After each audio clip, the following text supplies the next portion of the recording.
I am Nick, and you have stumbled across www.rei-tv.com. Thanks for coming. I hope you've been here before, and I hope you come back again. Today we're talking about how to sell a house using auctions. Hey, bada. I guess that's the wrong thing. In any case, we're talking about auctions. Typically a round-robin auction, not when you actually have an auctioneer come in and sell your house. Sometimes it's called a 5-day sale or a 7-day sale. I've heard it called a 3-day sale.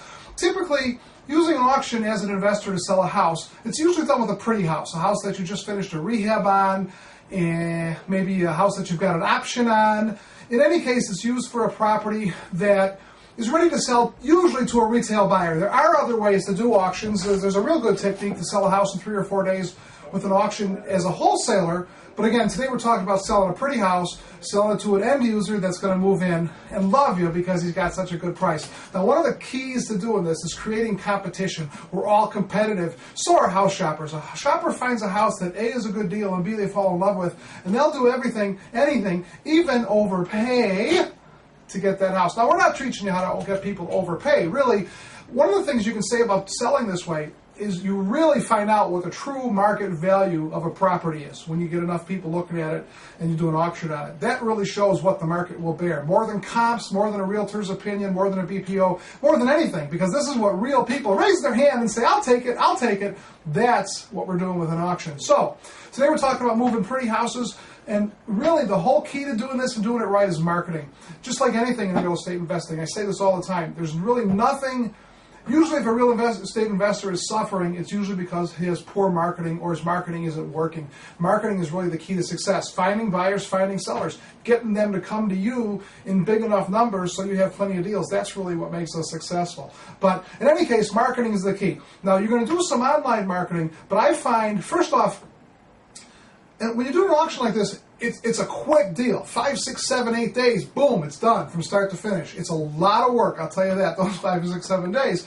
But really, most of it is offline marketing. Now, yes, you should have your the house you're auctioning on a website.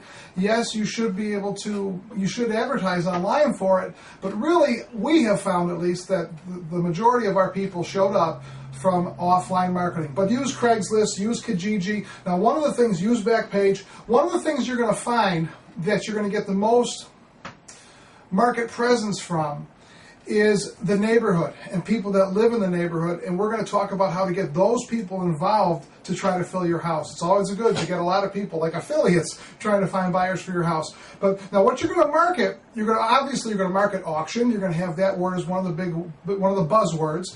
And the highest reasonable bidder. Don't say the highest bidder. It's always the highest reasonable bidder, or else you're going to have somebody come in and, you might get some goofy auction where not a lot of people show up and the highest guy offers $10,000 on a $300,000 house.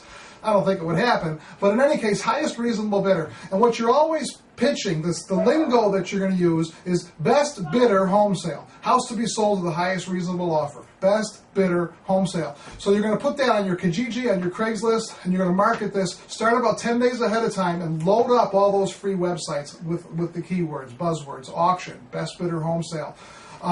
Now, offline is like I said, is what I feel is most effective. You're going to use, first off, the newspapers. Now, maybe you could afford, to do an auction successfully, it's going to cost you some money. You're going to have to put some good marketing money in. So I suggest using the big newspaper. If you're in the Chicago, like the Chicago Tribune, the big newspapers, the one that's got the big one on Sunday, and then the other ones throughout the week are the ones that are most effective. You start the Sunday before. So if I'm having an auction next Saturday and Sunday, typically the open house is on a Saturday or Sunday, like from noon to 5 or from 3 to 5 or whatever. But you start the weekend before. That Sunday paper is your kickoff. Now, if you could afford it, have it in Sunday through the next week and next Sunday. Have it in both Sundays, the Sunday before and the Sunday of the auction itself, because that's the big paper, at least in my area, that gets the most attention. And you should also have it in the dailies too, because dailies are smaller sections, so your auction ad sticks out. People are attracted to that because it's different and it's unique. It's not something you see a lot more of them now, but it's not common. So that's what you want to do. So get it in the newspapers, and again, auction, best bidder home sale, highest reasonable offer is what you want in there. In those ads, now this is for all your ads, your newspaper ads, any other types of marketing you do. You want to drive them to two things: an 800 number that has a recording that tells about the house. More people are likely to call if it says free recording or recorded information or whatever. So have an 800 number. If you don't have a good service, send me an email at help@flippinhelp@gmail.com, and I can send you some information where our 800 number is with. But in any case, drive them to that 800 number so they can call and get information about it, and then give a nice, a nice description on there that they can hear about the house and the auction and that type of thing. You should also have a website that you drive them to as well. So get them in the newspapers. Bandit signs, here's where you don't want to skimp. You don't want to try to save money. You should have at least 100, if not 200 or 300 or 400 bandit signs. You want this to be a buzz in the industry. You want realtors calling you, asking you if they can bring people out to your auction. You really want to hit those bandit signs, because people that are out the previous weekend, and the bandit signs, here's when you put them out. You put out like 100 the previous weekend. So you get a lot of exposure, and you hope they last through the week. And then the Friday night before the auction, you hammer it again. You put out another 100 or 200 of them. And if you can't do it, hire someone to do it. I suggest you hand write them. They're a little more attractive. At least when selling, we get better results when our signs are handwritten. I don't know why. We just get more people to show up and call from them. So get those bandit signs out there talking about it. Also, do a postcard mailing to like a 2-mile radius around. People in a subdivision that hear about an auction in their subdivision, they're curious, and if they know somebody else that's looking, they're going to tell their friends, and hey, come move in down the street from me, if they like them. In any case, so get those postcards out. Same marketing, same message. Make sure all your messages are similar. And then finally, so you want to get basically the bandit signs, the newspaper, the websites, a postal mailing, and I feel like I'm forgetting some other kind of marketing thing, but I guess that's pretty much it. Oh, that's the other thing. We have kids on corners. We have these great big signs that we had made that say, best top bidder home sale, with a great big arrow. And we get them standing on the 4 corners around the house. The major intersections, we have them standing with arrows. So they see the arrow here, and they drive down the street, then they see another arrow here, and they point them right down to the house. So we got kids out there. We give the kids $50, for the 2 days, and they love it. If it's summertime, they have a good time. People honk at them and they wave and stuff like that. But those signs really, really do good, because people that are out, look, they're driving to another house that they're checking out. They're going to come and look at your house instead. So you do that. So you get the people to the house. Now, the trick to having a good auction is having a lot of people there. You want to fill that house with people.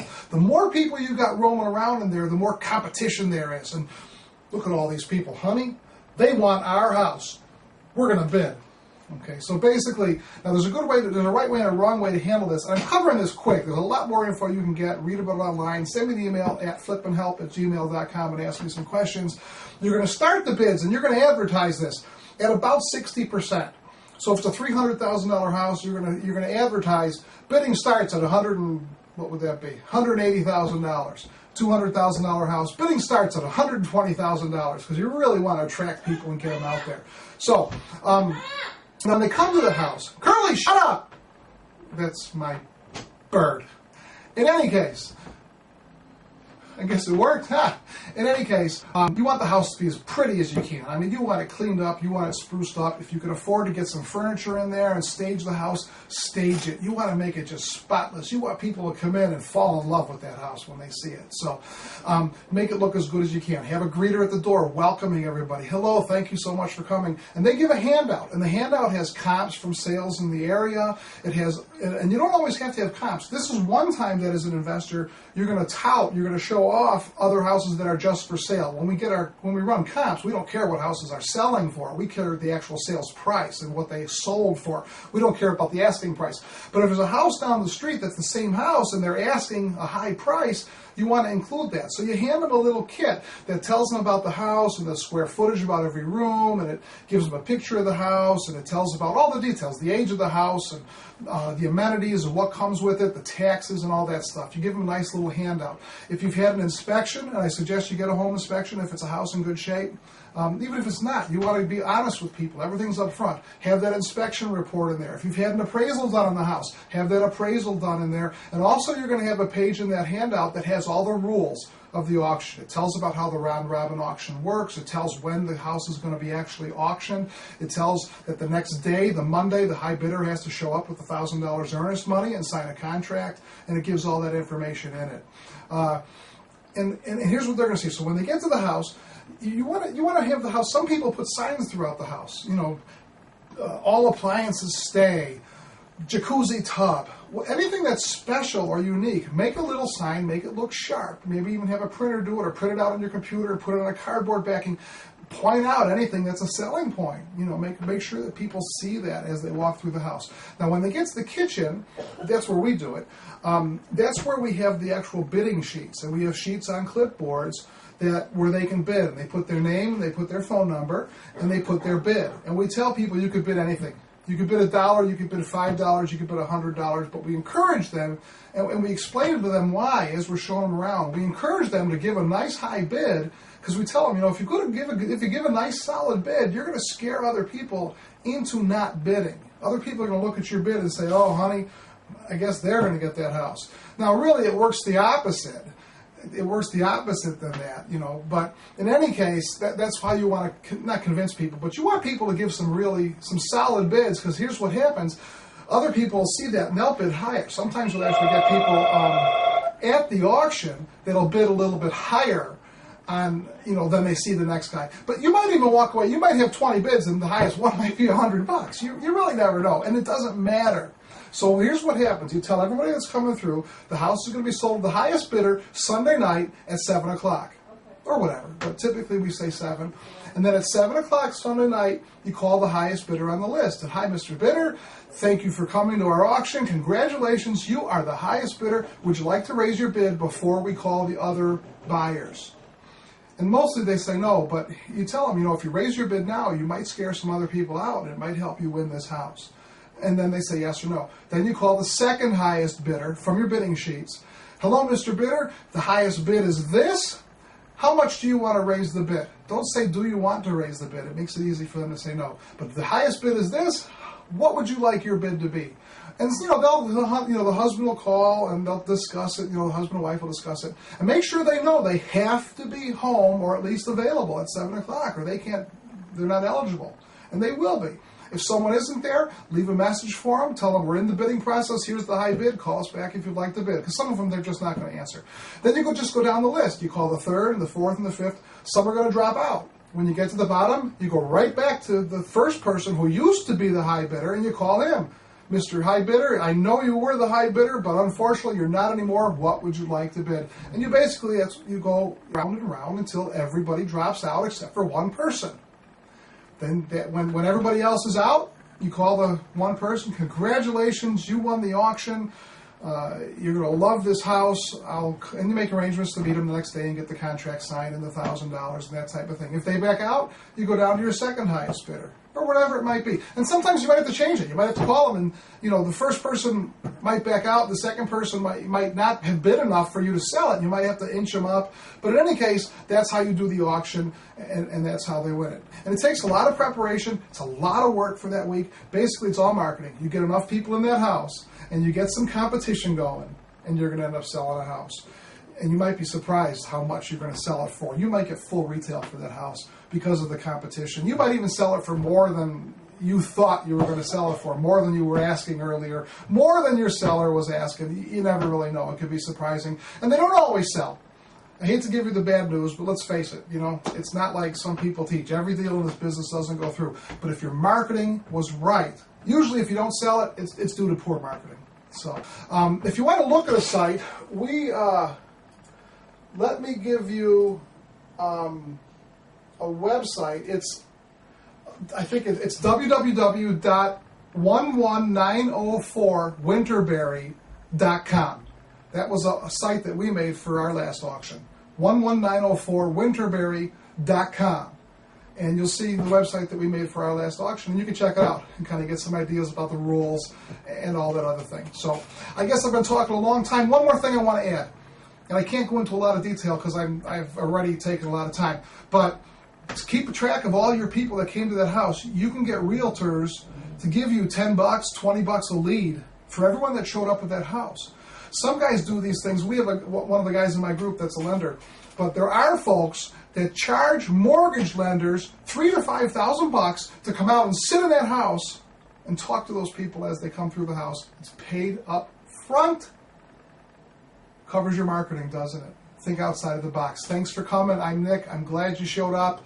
Keep on watching. We're going to keep on giving. Have a good one.